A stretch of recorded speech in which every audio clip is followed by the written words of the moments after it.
Impumuro mbi mu kanwa cyangwa halitosis ni ikibazo gikunze kwibasira abantu batandukanye. Guhumura nabi mu kanwa bibangamira ubifite kuko igihe avuze, asetse, yewe n'iyo ahumetse abandi bipfuka ku munwa, bikaba byatera ipfunwe ndetse no kudashaka kujya mu bandi ku muntu ubifite.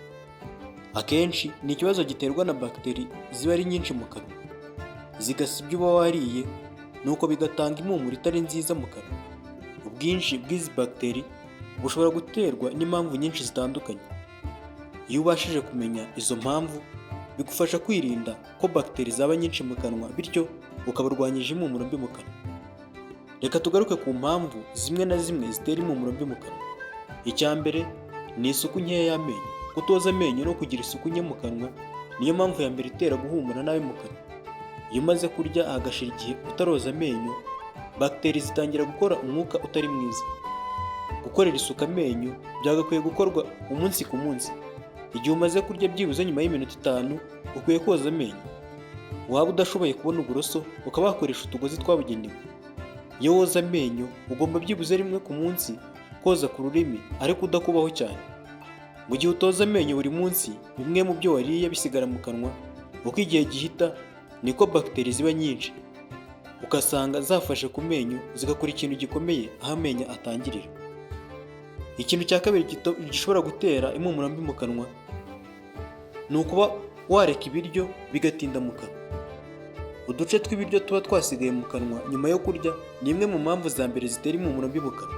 Iyo umaze kurya hari uduce tw'ibiryo dusigara hagati y'amenyo, ahegereye ishinya cyangwa se ku rurimi. Iyo bihatinze bitera impumuro mbi mu kanwa. Iyi mpumuro mbi igenda yiyongera uko bihatinda. Uko ibiryo bihatinda niko mikorobe za bagiteri zirushaho kwiyongera, bikaba byanatera indwara z'ishinya. Icya gatatu gishobora gutera impumuro mbi mu kanwa ni ukurya ibiryo byongera impumuro mbi mu kanwa. Hari ubwoko bw'ibiryo bimwe na bimwe byongera guhumura nabi mu kanwa. Urugero nka tungurusumu n'ibitunguru biri mu byongera impumuro mbi mu kanwa. Ibi biribwa bigaragaramo ikinyabutabire cya sulfur. Usibye mu kanwa, kiragenda kikagera no mu bihaha kinyuze mu maraso nyuma y'igogorwa, kikaba cyatera guhumeka umwuka wumva urimo tungurusumu ndetse n'ibitunguru ku muntu wabiye. Bimwe mu biribwa bishobora gutera iyi mpumuro mbi usibye ibyo twavuze hari nk'amafi, imboga zimwe na zimwe nk'amashu, brokoli ndetse na kale. Ikintu cya kane gishobora gutera impumuro mbi mu kanwa ni ibibazo byo mu rwungano ngogozi.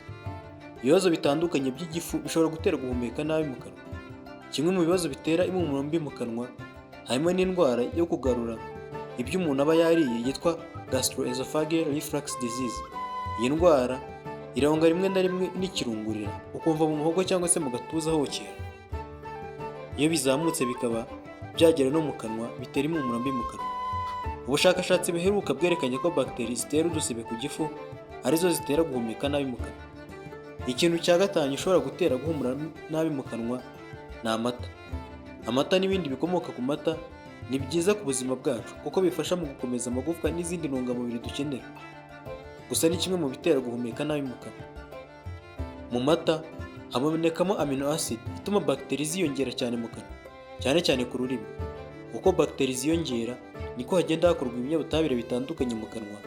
Kimwe muri byo harimo hydrogen sulfide, akaba ari itera umuhumuro nk'uw'ibintu byaboze, bityo umuntu akaba yagira impumuro mbi mu kanwa mu gihe ayanyweye ntiyoza amenyo. Hari uburyo ushobora gukoresha ukaba warwanya impumuro mbi mu kanwa. Niba uri ahantu utashobora koza amenyo nyuma yo kurya, gerageza urye shikarete chewing gum. Ni byiza kurya izitarimo isukari byibuze nyuma yo kurya hashize iminota 5. Ikindi wakoresha, wanywa amazi, ukanywa amazi kenshi. Amazi asukura mu kanwa akavanamo bagiteri ndetse agatuma amacandwe akorwa cyane. Gerageza kunywa amazi kenshi uko ubishoboye ku munsi. Ikindi wakoresha ni ukugira isuku ihagije mu kanwa. Kugira isuku ihagije mu kanwa ni ngombwa. Ugomba koza amenyo byibuze 2 ku munsi. Ni ngombwa kandi koza ururimi ariko udakubyeho cyane, byibuze ukabikora rimwe ku munsi.